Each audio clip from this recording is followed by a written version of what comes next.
باللہ من الشیطان الرجیم بسم اللہ الرحمن الرحیم الحمدللہ رب العالمین والصلاة والسلام علی سید الانبیاء والمرسلین اما بعد فقد قال اللہ تبارک و تعالی فی کلامہ المجید وما ارسلناک الا رحمتا للعالمین وقال الله تبارك وتعالى في مقام آخر واذكروا نعمة الله عليكم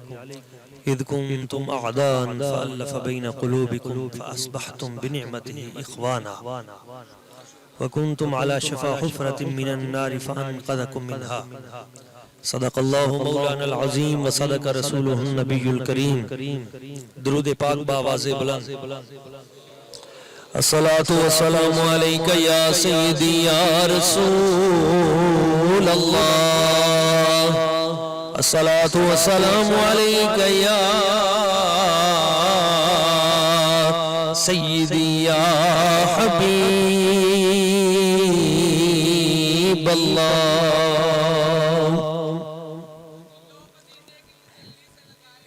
عزت مآب مکرم و محترم عظیم سادات کرام عظیم علماء کرام عظیم عاشقان رسول محبین مصطفیٰ کریم اور مجلس حسان کے جملہ اراکین میزبان محفل قابل صد تکریم عزت مآب عاشق رسول جناب میاں عبدالواحد صاحب اور ان کے جمیع رفقا اللہ کریم کی بارگاہ قدس میں دعا ہے وہ ذات لم یزل آج کی اس خوبصورت محفل پاک کے تصدق سے ہم سب کو بے پناہ برکتوں سے نوازے خصوصاً عزت مآب مکرم و محترم جناب میاں حنان صاحب اللہ کریم ان کے گھر بار میں کاروبار میں جان و مال میں عزت و عرفان میں بے پناہ برکتیں عطا فرمائے اور ذکر مصطفیٰ ذکر اہل بیت اطہار ذکر اصحاب کبار اور ذکر اولیاء کے جو برکات و خیرات ہے وہ ان کو اور ہم سب کو نصیب فرمائے وقت چونکہ کافی بیت گیا قرآن مجید فرقان حمید کی جو آیات بینات میں نے تلاوت کرنے کا شرف حاصل کیا اس کی روشنی میں چند باتیں کر کے میں اپنی گفتگو سمیٹتا ہوں بڑی توجہ کے ساتھ آپ دوستوں نے اس پیغام محبت کو سننا ہے اور اسے آگے پہنچانا ہے ایک بار بآواز بلند درود پاک یا رسول اللہ صلی اللہ علیہ یا رسول اللہ وسلم علیک یا حبیب اللہ عزت مآب عاشق رسول جناب ڈاکٹر میاں غلام کوثر صاحب انہوں نے ایک کلام کا حکم دیا دو تین شعر اس کے اس سے بات شروع کرتے ہیں سونیا شان کمال نے تیریاں زلفاں دے سونیا شان کمال نے تیریاں زلفاں دے قیدی حسن جمال نے تیریاں زلفاں دے قیدی حسن جمال نے تیریاں زلفاں دے میرے تن من وچ خوشبوواں مہک دیاں میرے تن من وچ خوشبوواں مہک دیاں میرے تن من وچ خوشبوواں مہک دیاں میرے تن من وچ خوشبوواں مہک دیاں بیاں دے جدوں خیال نے تیریاں زلفاں دے آندے جدوں خیال نے تیریاں زلفاں دے سونے شان کمال نے تیریاں زلفاں دے سونے شان کمال نے تیریاں زلفاں دے مل کے پڑھ لیں اج صدقہ دے سانو بھی شہزادے دا اج صدقہ دے سانو بھی شہزادے صدقہ دے سانو بھی شہزادے ادا اج صدقہ دے سانو بھی شہزادے ادا بھئی جڑے کھیڑے نال نے تیریاں زلفاں دے جڑے کھیڑے نال نے تیریاں زلفاں دے نال نے تیریاں زلفاں دے سونے شان کمال نے تیریاں زلفاں دے سونے شان کمال نے تیریاں زلفاں دے پڑھیے جدوں درود تے زلفاں جھول دیاں پڑھیے جدوں درود زلفاں جھول دیاں پڑھیے جدوں درود تے زلفاں جھول دیاں پڑھیے جدوں درود تے زلفاں جھول دیاں ویکھے عجب خصال نے تیریاں زلفاں دے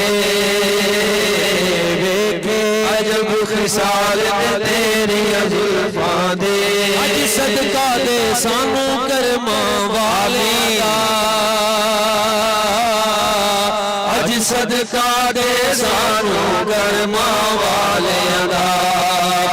جڑے محرم راز نے تیریاں زلفاں دے جڑے محرم راز نے تیریاں زلفاں دے سونے شان کمال نے تیریاں زلفاں دے سونے شان کمال نے تیریاں زلفاں دے سونے شان کمال نے تیریاں زلفاں دے اللہ یا رسول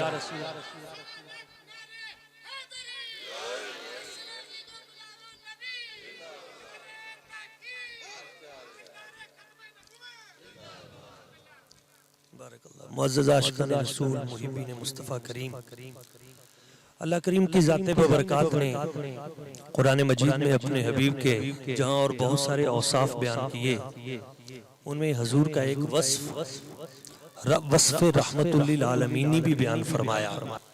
ابھی چند دن قبل مجلس حسان ہی کے پلیٹ فارم سے ہم نے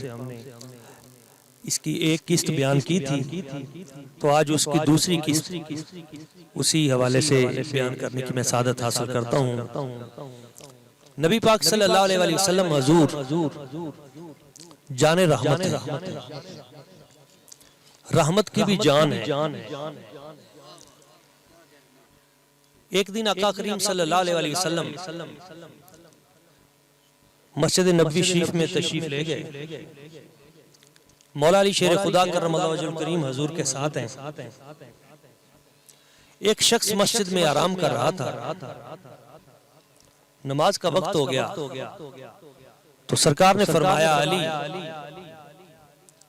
اسے نماز کے لیے اٹھا دو نماز کا وقت ہو گیا ہے تو نماز کے لیے اسے بیدار کر دو کیونکہ نماز میرے آقا کریم صلی اللہ علیہ وسلم حضور کی آنکھوں کی ٹھنڈک ہے بندہ مومن اور منافق میں جو حد فاصل قائم کرتی ہے وہ نماز ہی ہے اور قیامت والے دن سب سے پہلے جس بات کا سوال ہوگا وہ نماز ہی ہے میرے آقا کریم صلی اللہ علیہ وسلم حضور نے فرمایا کہیں اس کی نماز ضائع نہ ہو جائے تو تم اسے بیدار کر دو مولا علی شیر خدا کرم اللہ وجہ الکریم وہ ہستی جن کو حضور نے فرمایا انت اخی فی الدنیا والآخرہ آپ دنیا و آخرت میں میرے بھائی ہو یہ اعزاز صرف مولا علی پاک کا ہے انہیں بیدار کر دیجئے آپ نے اٹھا دیا اسے بیدار کرنے کے بعد میں حضور کی بارگاہ میں آگئے اور آ کے عرض کرنے لگے یا رسول اللہ یا حبیب اللہ انکا سباق الی الخیر جو بھی نیکی کا کام ہوتا ہے نا حضور آپ اس میں ہمیشہ سبقت لے جاتے ہیں ہمیشہ پہل کرتے ہیں نیکی کا ہر کام اس میں آپ پہل کرتے ہیں پہلے خود کرتے ہیں پھر دوسروں کو تلقین حضور آج عجیب ماجرہ پیش آیا آپ نے اس شخص کو خود نہیں اٹھایا بلکہ مجھے حکم ارشاد فرمایا کہ علی تم اٹھاؤ۔ حضور میں نے اسے اٹھا تو دیا، لیکن میرے ذہن میں یہ بات آئی ہے کہ آپ ہر کام میں پہل خود کرتے ہیں، تو یہاں خود پہل کیوں نہیں کی؟ اس ایک جملے سے نبی پاک صلی اللہ علیہ وسلم حضور کی ساری سیرت نکھر کر سامنے آ جاتی ہے کہ میرے سرکار وہ ہیں جو حضور کہتے ہیں وہ پہلے کر کے دکھاتے ہیں۔ آج کا ہمارا سب سے بڑا پرابلم ہی یہ ہے، وہ جو قرآن پاک میں ہے نا، لِمَ تَقُولُونَ مَا لَا تَفْعَلُونَ،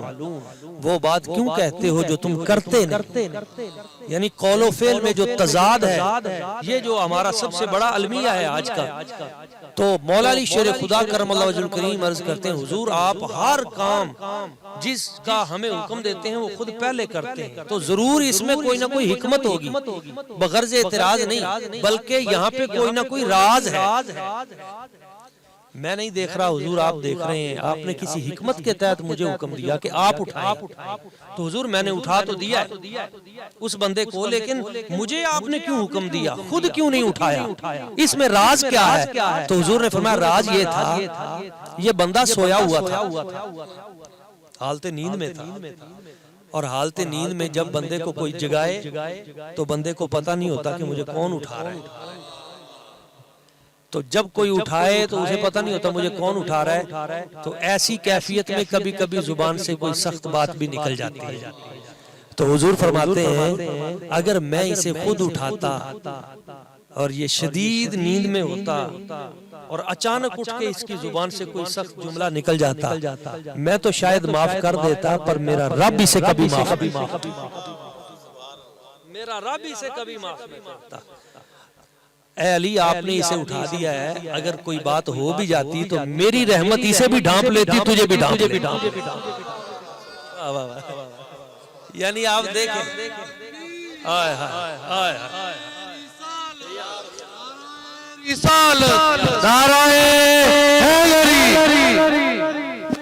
یعنی حضور کی رحمت دیکھیے کہ میرے سرکار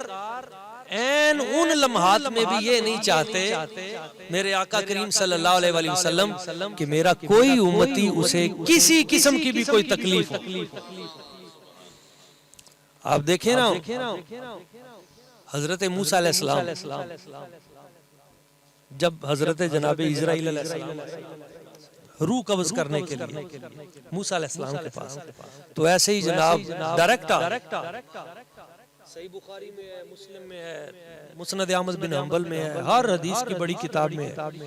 اسرائیل علیہ السلام بالکل سیدھے آکے نا حضرت موسیٰ علیہ السلام کی روح جب قبض کرنے لگے تو موسیٰ علیہ السلام جلالی نبی تھے، جلال تھا آپ کے بعد، کیسے آئے ہو؟ حضور آپ کی روح قبض کرنے آیا ہوں۔ تو جیسے ہی قریب ہوئے نا فَلَطَمَهُ لَطْمًا شَدِيدًا، موسیٰ علیہ السلام نے ایک زور سے، بات پکی ہے اس لیے میں کر رہا ہوں، ورنہ یہ بات اوکھی بات ہے، اسرائیل کو جان ہم نے بھی دینی ہے، سن رہے ہیں، لیکن بات سچی ہے۔ سخت جس وقت اس طرح نا انہوں نے آپ نے، ویسے یہ میں کہہ رہا ہوں کہ سخت تھپڑ مارا، اس کو دیوبند مکتبہ فکر کے سید انور شاہ کشمیری بہت بڑے، یعنی وہ مکتبہ فکر دیوبند میں سید انور شاہ کشمیری جو حضرت پیر سید میر علی شاہ صاحب کے پاس جایا کرتے، تو آپ ان کو اپنے ساتھ بٹھا کے آئیں بیٹھے، وہ لکھتے ہیں اپنی کتاب میں، جب انہوں نے صحیح مسلم شریف کی شرح کی نا تو اس میں یہ بات، اور سچی بات کوئی بھی کرے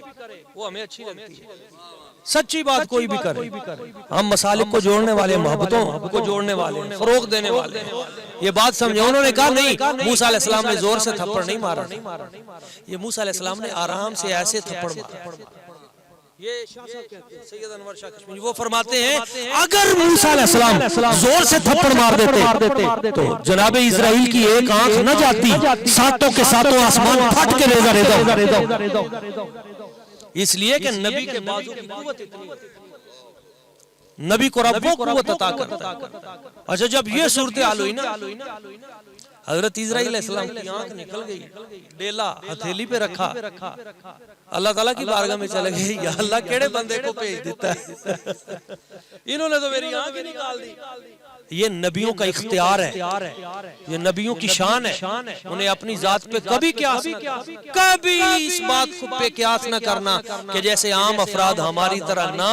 صحیح بخاری شریف میں ہے انبیاء کا آنا بھی کمال ہے، انبیاء کا جانا بھی کمال ہے۔ کوئی نبی اس وقت تک دنیا سے اپنے آخری سفر کی طرف روانہ نہیں ہوتا جب تک اس نبی سے باقاعدہ اجازت پہلے۔ یہ سبق اسی لیے تو پڑھایا تھا، آنکھ لے کے ڈیلا اللہ تعالیٰ کی بارگاہ میں، یا اللہ یہ بندہ تو بڑا جلالی ہے، اس نے تو میری آنکھ ہی نکال دی۔ اللہ کریم نے فرمایا تجھے کس نے کہا تھا بغیر اجازت کے جا؟ تجھے نہیں پتا میرا لاڈلا ہے، جلالی ہے، کلیم اللہ ہے، بڑے جلال والا ہے، تو نہ ایسے نہیں، دوبارہ جاؤ، یا اللہ اب دوبارہ جاؤ۔ فرمایا ہاں جاؤ، دوبارہ جاؤ، لیکن جیسے پہلے گئے تھے ویسے نہیں جانا، ادب کے ساتھ جانا۔ ایک بیل ساتھ لے کے جاؤ، ایک اچھا بھلا بیل جو ہے وہ ساتھ لے جاؤ، جا کے سلام کرنا، عقیدت سے پیش آنا، جھک کے عرض کرنا حضور اس بیل پہ اپنا دست مبارک پھیریے، جتنے بال اس کے نیچے آئیں گے ہر بال کے بدلے 1 سال آپ کی عمر اور بڑھا دی جائے گی۔ یہ نبیوں کا ہے، ہر بال کے بدلے 1 سال آپ کی عمر اور بڑھا دی جائے گی۔ حضرت اسرائیل علیہ السلام دوبارہ آگئے، بیل لے کے آئے، موسیٰ علیہ السلام نے دیکھا اچھا تم پھر آگئے، حضور میں اس کام کے لیے نہیں آیا، میں یہ بیل لے کے آیا ہوں۔ یہ کیوں لے کے آئے ہو؟ حضور یہ میں اس لیے لے کے آیا ہوں آپ اس پہ اپنا دست مبارک پھیریں۔ آپ کے دست مبارک کے نیچے جتنے بال آئیں گے ہر بال کے بدلے 1 سال آپ کی عمر بڑھا دی جائے گی۔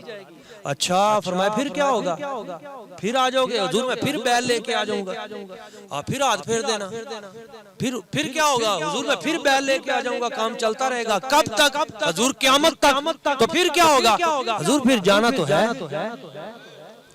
قیامت سے پہلے پھر جانا تو ہے ہی ہے۔ فرمایا پھر جانا ہے تو ابھی چلے چلتے ہیں۔ یہ بڑی خاص بات ہے،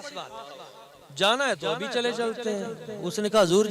اگر ایسے ہی جانا تھا تو میری آنکھ تو نہ نکالتے، پہلے باری چلی جاتے، ویسے ہی جانا تھا تو پھر پہلے ہی چلے جاتے، میری آنکھ تو نہ نکلتی، یہ کیوں نکالی؟ یہ ہے وہ جملہ جس کے لیے بات کی ہے۔ فرمایا یہ آنکھ اس لیے نکالی ہے، ابھی تو صرف آنکھ نکلی ہے، تجھے میں آداب رسالت مآب خاتم النبیین سکھا رہا ہوں۔ ہم تو ہیں مقتدی، ہم تو ہیں مقتدی، ہمارے بعد وہ آ رہا ہے جو سارے جہانوں کے نبیوں کا امام ہے۔ اگر آ رہا ہے تکبیر، نعرہ رسالت، نعرہ رسالت، محمد ہمارے، لگاتے ہیں نعرہ یہ مجلس حسان والے، محمد ہمارے، شان والے، ہم تو ہیں غلام، ہمارے بعد آ رہے ہیں امام، اور وہ آ رہے ہیں جو امام الانبیاء ہیں، جو امام المرسلین ہیں، اور وہ رحمت للعالمین بھی ہیں۔ وہ تو معاف کر دیں گے اگر تم ان کی بارگاہ میں ایسے چلے بھی گئے، کیونکہ وہ رحیم ہیں، مگر ان کا رب ان سے جو پیار کرتا ہے نا وہ تمہیں کبھی معاف نہیں کرے گا۔ اس لیے مجھ سے ناراض نہ ہونا اسرائیل، میں نے اصل میں تیری عاقبت بچا لی۔ یہ ہے میرے مصطفیٰ اور یہ ہے ان کی شان، اس لیے ہم کہتے ہیں کہ عرشاں فرشاں تے چرچے در یتیم دے، عرشاں فرشاں تے چرچے در یتیم دے، رتبے نے اعلیٰ سب تو مدنی کریم دے، نے اعلیٰ سب تو مدنی کریم دے۔ رب نے جد ونڈا پائیاں اے محفلاں ساڈے ہی سے آئیاں، اللہ یہ بھی حدیث پاک ہے، یہ بھی حدیث پاک ہے، سبحان اللہ۔ صحیح بخاری شریف کی ہے، الارواح جنود مجندہ۔ حضور نے فرمایا رب نے جب روحوں کو بنا کے رکھا نا تو عالم ارواح میں اکٹھا رکھا لشکر کی صورت میں، تو جو روح وہاں جس کے قریب تھی اسے یہاں دنیا میں آ کے اسی سے پیار ہو گیا۔ سبحان اللہ۔ یہ آج جو میاں ٹاؤن میں آپ سارے اکٹھے ہوئے ہیں نا، یہ آپ کی روحیں وہاں اکٹھی تھی، سبحان اللہ۔ جو وہاں اکٹھے تھے وہ یہاں بھی اکٹھے ہیں۔ سبحان اللہ۔ تو حضور فرماتے ہیں وہاں جو روحیں اکٹھی تھیں ان کو دنیا میں آ کے ایک دوسرے سے پیار ہو گیا۔ وما تناکر منہا اختلافا، اور جو وہاں جس سے اختلاف کرتا تھا وہ یہاں آ کے اس کا منکر ہو گیا، جو وہاں جس سے اختلاف رکھتا تھا وہ یہاں آ کے اس کا منکر ہو گیا۔ تو میرے سرکار فرماتے ہیں جو وہاں جس سے پیار کرتا تھا وہ یہاں اس کے قریب ہے، اور جو وہاں جس سے دور تھا وہ یہاں اس سے دور ہے۔ یہ بات سمجھنے والی ہے، جو وہاں جس کے قریب تھا، روح جب رب نے بنا کے رکھی تو جس کی روح جس کے قریب رکھی وہ یہاں بھی اس کے قریب ہے، جس کی روح جس سے دور رکھی وہ یہاں بھی اس سے دور ہے۔ یہ مجلس حسان والے اور یہ سارے دوست ہم کروڑ بار اپنے رب کا شکر ادا کرتے ہیں۔ یا اللہ تیرا شکر ہے جب تو نے ہماری روحوں کو بنا کے رکھا تو کہیں تو نے ہمیں اپنے نیک بندوں کے قریب رکھا۔ سبحان اللہ، سبحان اللہ۔ ابھی یہ قریب ہی ہے نا بارڈر، ادھر بھی تو جا سکتے ہیں۔ سبحان اللہ۔ یہ رب کا شکر نہیں ہے؟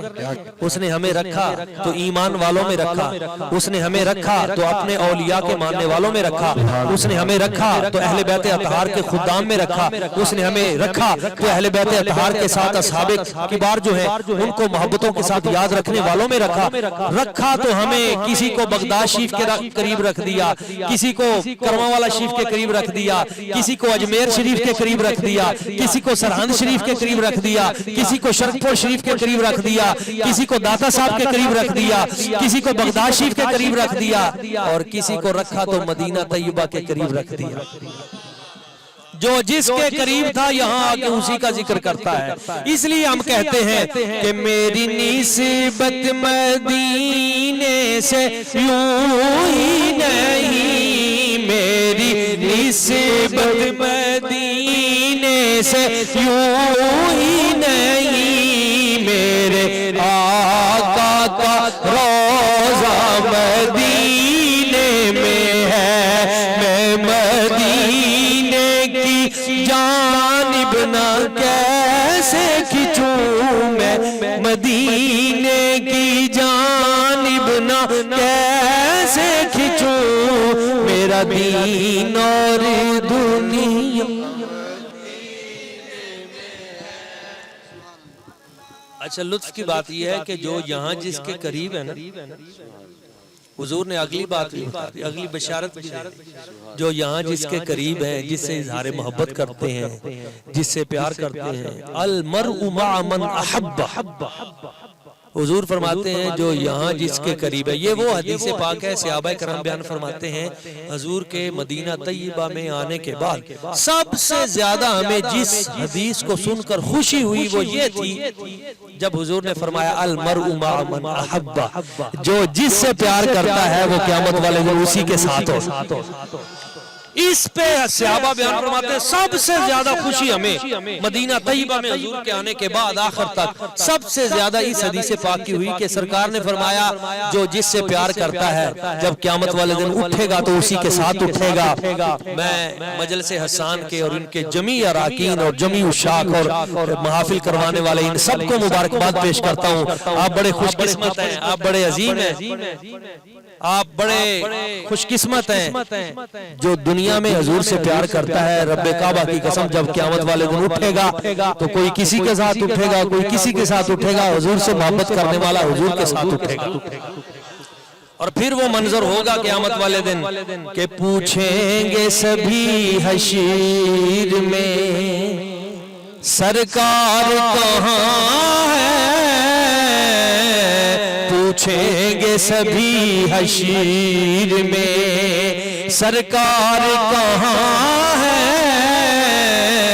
سرکار پکاریں گے میرے گناہگار کہاں ہے، سرکار پکاریں گے میرے گناہگار کہاں ہے، اور کوثر بھی پکارے گا ذرا ڈھونڈ کے لاؤ، کوثر بھی پکارے گا ذرا ڈھونڈ کے لاؤ، وہ ختم نبوت کے چوکیدار کہاں ہے، وہ ختم نبوت نعرہ تکبیر، نعرہ رسالت، نعرہ حیدری، لبیک لبیک لبیک یا رسول اللہ، لبیک لبیک لبیک یا رسول اللہ، لبیک لبیک لبیک یا رسول اللہ، لبیک لبیک لبیک یا رسول اللہ۔ حضور رحمت للعالمین، میرے آقا کریم صلی اللہ علیہ وسلم حضور نے دیکھا ایک شخص اونٹنی کے دودھ دو رہا اور اس کے ناخن بڑے ہوئے، سرکار نے فرمایا یہ تیرے ناخن بڑے ہوئے ہیں، ان کی وجہ سے اس اونٹنی کو تکلیف ہو رہی ہے، اور جب تو اس کے دودھ ہوتا ہے تو تکلیف اسے نہیں ہوتی، مجھے ہوتی ہے۔ ہم اس نبی رحمت کے ماننے والے ہیں جو اپنے امتی تو امتی، جو ایک عام جانور کو بھی تکلیف میں نہیں دیکھ سکتے، یعنی آپ دیکھیں نا کہ ہرنی تکلیف میں ہو تو حضور کو پکارے تو حضور دوڑے دوڑے جا رہے ہیں۔ کبوتری آتی ہے تو آ کے حضور کے ارد گرد طواف کرتے ہوئے کہتی ہے فتفرشا فتفرشا، پر اپنے حضور کے کانوں کے قریب آ کے اس طرح کھڑکھڑاتی ہے، پر مارتی ہے، پیغام دیتی ہے حضور کسی نے میرے بچے اٹھا لیے، تو میرے سرکار صحابہ کرام سے فرماتے ہیں بچے واپس رکھے جائیں، حضور واپس جاتے ہیں، کبوتری کے بچے واپس رکھواتے ہیں۔ جو نبی اتنے رحیم ہیں، اتنے کریم، یعنی آپ دیکھیں میرے آقا کریم صلی اللہ علیہ وسلم کی رحمت، یقین کریں حضور کی رحمت اگر ہم نے سمجھی ہوتی نا آج ہمیں یہ اس طرح کے تانے نہ ملتے۔ ہم جذباتی لوگ ہیں، میں اپنے طلباء کے لیے خاص طور پہ عاشقان رسول جو محبین مصطفیٰ ہیں میں ان کے لیے کہتا ہوں عشق کو کبھی رسوا نہ کرنا۔ اس وقت دشمن ہر طرح آپ کی طرف دیکھ رہا ہے، کوئی ایسا عمل مت کیجئے جس سے حقیقی عشق رسوا ہو۔ ہم رحمت للعالمین کے ماننے والے اس عشق کی سفید چادر کو داغ نہ لگا، ایسا عمل نہ کریں جس سے پاکستان بدنام ہو، جس سے اسلام بدنام ہو، جس سے عشق رسول بدنام ہو، لوگوں کو وہ میسج نہ جائے۔ آج جو فتنے پیدا ہو رہے ہیں نئے نئے، عام کوئی شخص اٹھ کر بغیر سوچے سمجھے قانون ہاتھ میں لے کر یک طرفہ فیصلہ کر دے اور پھر کہا جائے کہ یہ عاشق رسول ہے، نہیں، عاشق رسول ایسے نہیں ہوتے، میں آپ کو بتاتا ہوں۔ اور یہاں جو بیٹھے ہیں یہ عاشق رسول ہے، میں ان سے یہ درخواست کر رہا ہوں، ہمیں اس وقت دونوں محاذ پہ بہت پریشانیوں کا سامنا ہے۔ ایک طرف وہ لبرل ٹولہ ہے، وہ ملحدین ٹولہ جو اس وقت متلاشی ہیں کہ کسی طرح سے دیندار طبقے کو بالکل کھڈے لین لگایا جائے، اور ایک طرف وہ جذباتی نوجوان ہے جو عالم نہیں ہے، جو اہل علم کی مجالس میں بھی نہیں بیٹھتا، مگر سادہ ایک بنیاد پہ وہ کھڑا ہو کر وہ یک بارگی فیصلہ کر لیتا ہے۔ نہیں، میرا رب فرماتا ہے اے ایمان والو ان جاءکم فاسق بنبأ فتبینوا، جب تمہارے پاس کوئی خبر آئے تو پہلے اس خبر کی تحقیق کرو، پہلے تصدیق کرو، خود قانون کو ہاتھ میں نہ لو۔ میں بتاتا ہوں مسلمانوں کا ایک لشکر جا رہا ہے اور رستے میں پتا چلا ایک جگہ پہ جب پڑاؤ کیا گیا، گورنر مصر حضرت عمر بن عاص ساتھ ہیں، انہیں بتایا گیا کہ حضرت یہاں پہ ایک خیمہ لگایا گیا تھا پڑاؤ کے لیے، اس خیمے میں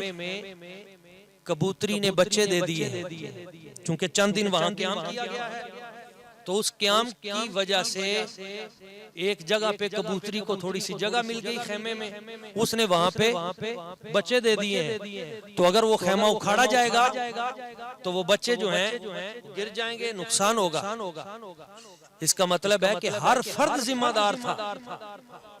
ہر فرد ذمہ دار تھا۔ اس نے آ کے جب کہا اپنے سپہ سالار سے، اس نے کہا چھوڑو اس خیمے کو ادھر ہی لگا رہنے دو، کبوتری کے بچوں کو تکلیف نہیں ہونی چاہیے۔ اگر نبی پاک نے کبوتری کے بچوں کا خیال رکھا ہے تو ان کے اصحاب نے بھی اس خیمے کو اسی طرح رہنے دیا جائے. اس خیمے کو وہیں لگا کر اس جگہ پہ شہر بنا دیا گیا فسطاط. وہ خیمے والا وہ دنیا میں قائم رہا اور پوری دنیا کو بتاتا رہا جو حضور کے سچے عاشق تھے وہ کبوتری کے بچوں کو بھی تکلیف میں مبتلا نہیں دیکھ سکتے. پیغام یاد رکھیے گا. ابھی جو یہ مائیکل ہارٹ نے کتاب لکھی تھی The Most Perfect Man of the World, 100 شخصیات, میرے پاس یہ موجود ہے کتاب.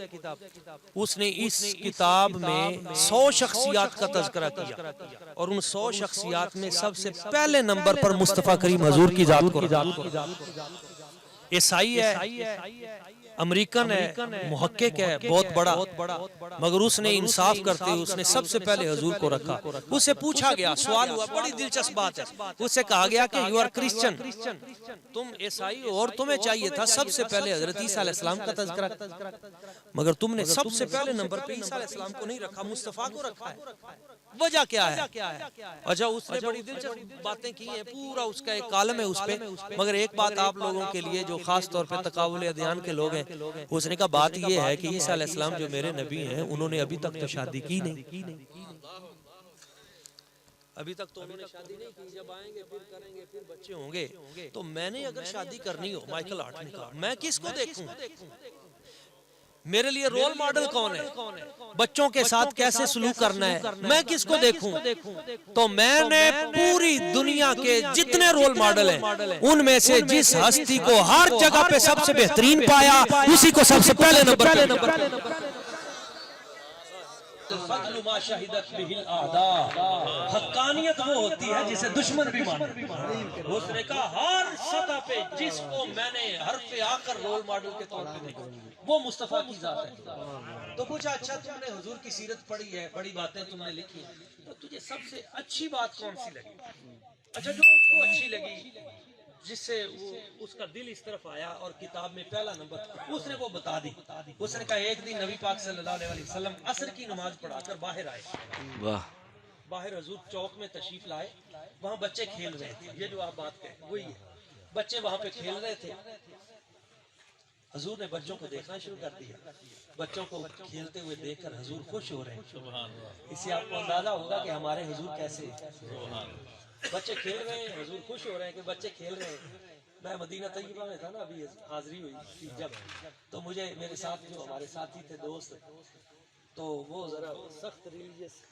مائنڈ تھے. وہ مجھے کہنے لگے بچے بھی اتنے آئے پھرتے ہیں, کوئی تمیز ہی نہیں ہے, مائیاں اتنے آئیاں پھر دیا نے. میں نے کہا حضور کتنے خوش ہوں گے, میری امت کے بچے مجھے ملنے. سبحان اللہ, حضور تو خوش ہو رہے ہوں گے, میری امت کے میرے بچے میرے پاس آئے ہیں, تو حضور تو خوش ہو رہے ہوں گے. اس کو اس تناظر میں دیکھیں, اور واقعی سرکار پیار کرتے ہیں, محبت فرماتے ہیں. جو بچوں کو دیکھ کے خوش ہو رہے ہیں, تو ایک صحابی رسول آئے, ان کا بچہ بھی وہاں کھیل رہا تھا. انہوں نے اپنے بچے سے کہا بیٹا چلو بھائی تیری ماں تیرا انتظار کر رہی ہے, چل گا. حضور نے فرمایا نہیں, میں نہیں, اسے کھیلنے دے, ادھر آ جاؤ. اس صحابی رسول کو اپنے ساتھ کھڑا کر دیا, فرمایا تم بھی دیکھو کیسے کھیلنا سیکھو. اچھا وہ تھوڑی دیر کھڑے رہے, حضور اجازت دیں میں بچے کو ساتھ لے جاؤں. حضور نے فرمایا نہیں, کوئی اجازت نہیں. جی حضور جیسے آپ کا حکم ہے. تھوڑی دیر اور گزر گئی, مغرب کا وقت ہو گیا قریب. عرض کیا حضور اس میں کوئی حکمت لگتی ہے, میرا بچہ ہے, میں ہی ساتھ لے کے جانا چاہتا ہوں. اور آپ فرماتے نہیں تجھے کوئی اجازت نہیں ہے. تو حضور مجھے بھی وہ راز بتا دیں. حضور نے فرمایا راز یہ ہے, بچے جب کھیل کے خود اپنی مرضی سے چلے جائیں گے نا, پھر چلے جانا اپنے بچے کو لے کے, ابھی نہیں. حضور اس میں کیا راز ہے؟ فرمایا یہ جو بچے کھیل رہے ہیں نا, ان بچوں میں ایک یتیم بچہ ہے, اس کا باپ سر پہ نہیں ہے. مجھے اس بات کا اندیشہ ہے کہ تم اپنے بچے کو جب انگلی پکڑ کے لے کے جاؤ گے نا, تو اس یتیم بچے کے دل میں اگر یہ احساس پیدا ہو گیا کہ آج میرا باپ ہوتا زندہ, تو وہ بھی مجھے اسی طرح انگلی پکڑ کے ساتھ لے کے جاتا, تو میں تو اس بچے کے لیے بھی رحمت للعالمین. اب آپ دیکھیں کہ ایک وہ انگریز کہتا ہے, مائیکل ہارٹ کہتا ہے, وہ کہتا ہے جو نبی ایک یتیم بچے کے دل میں پیدا ہونے والا احساس جو ابھی ہوا بھی نہیں ہے, ہو سکتا ہے نہ ہی ہو, مگر جو نبی اس یتیم بچے کے دل میں ہلکا سا پیدا ہونے والا احساس، جو اس کی نزاکت کو بھی سمجھتا ہے، اس سے بڑی شخصیت دنیا میں کون سی ہو سکتی ہے؟ یہ ہے رحمت کے وہ حسین پہلو میرے آقا کریم صلی اللہ علیہ وسلم کے، آج جن کی طرف ہمیں دیکھنے کی ضرورت ہے۔ اور ایز اے والدین جو مجھے ابھی کہہ رہے تھے بھائی راؤ صاحب، وہ والدین جو ہیں یہ اثاثہ ہیں۔ میرے سرکار نے دنیا میں الوالد اوسط الجنہ، باپ جنت کا مرکز ہی ہے۔ ماں باپ کا ادب کریں، احترام کریں، ان کو وقت دیں، ان کے پاس بیٹھیں، ان کی خدمت کریں، یہی سیرت کا سب سے عمدہ سبق ہے۔ بات ختم ہوگی، میں ایک پیغام دے کے اپنی گفتگو سمیٹ رہا ہوں۔ میرے آقا کریم صلی اللہ علیہ وسلم حضور کے ایک غلام تھے، انہوں نے منت مانی ہوئی تھی، یا رسول اللہ یا حبیب اللہ، اگر مکہ شریف جائیں، مکہ فتح کر کے آپ واپس آ جائیں تو میں مکہ شریف یہاں سے پیدل جاؤں گا اور خانہ کعبے کی چوکھٹ کو چوم کر واپس آؤں گا، خانہ کعبے کی چوکھٹ چوم کر میں واپس آؤں گا۔ تو حضور آپ مکہ شریف گئے ہیں، مکہ فتح ہو گیا ہے، امن قائم ہو گیا ہے، خیر ہو گئی ہے، آپ واپس بھی تشریف لے آئے ہیں مدینہ شریف میں، حضور اب مجھے اجازت دیں میں یہاں سے جاؤں اور خانہ کعبہ کی چوکھٹ چوم کے آؤں جو میں نے منت مانی تھی۔ تو حضور نے فرمایا اُمُّکَ حِیَّةٌ، تیری ماں تیرے گھر میں ہے؟ حضور میری ماں تو ہے۔ فرمایا اچھا ماں ہے، ارجع الی بیتک وقبل قدمی امیک ووفیت نذرک، جا اپنے گھر جا کے اپنی بوڑھی ماں کے قدم چوم، تو نے اپنی ماں کے قدموں کو چوم لیا تو ایسے ہے جیسے تو نے خانہ کعبے کی چوکھٹ کو۔ یعنی ہمارے گھروں میں، ہمارے گھروں کے اندر وہ برکتیں رکھتے ہیں۔ اور وہ حدیث پاک ہے، میرے سرکار نے فرمایا دعاء الوالد لولدہ کا دعاء النبی لامتہ، باپ کی دعا بیٹے کے حق میں یوں قبول ہوتی ہے جیسے نبی کی دعا اپنے امتی کے حق میں قبول ہوتی ہے۔ اور یہ نعمتیں ہیں رب کعبہ کی قسم، یہ جب نعمتیں چھین جاتی ہیں نا پھر ہمیں پتہ چلتا ہے، جب تک یہ نعمتیں پاس ہوتی ہیں قدر ہی نہیں ہوتی، ہم بھاگتے ہیں ادھر ادھر۔ بھائی جن سے دعا کروانی ہے، نبیوں جیسی دعائیں جن کی، ان سے دعا ہم کروانے کے لیے ان کے پاس جاتے نہیں ہیں۔ میرے آقا کریم صلی اللہ علیہ وسلم حضور کی بارگاہ میں ایک شخص آیا، حضور میں ہجرت کے لیے جا رہا ہوں، تو گھر سے آ گیا ہوں، لیکن جب گھر سے نکلا ہوں تو میری ماں بھی رو رہی تھی، میرا باپ بھی رو رہا تھا۔ حضور نے فرمایا کوئی ہجرت نہیں، چل واپس جا، جیسے تو ان کو رلا کے آیا ہے ویسے جا کے ہنسا، ان کو مسکرا۔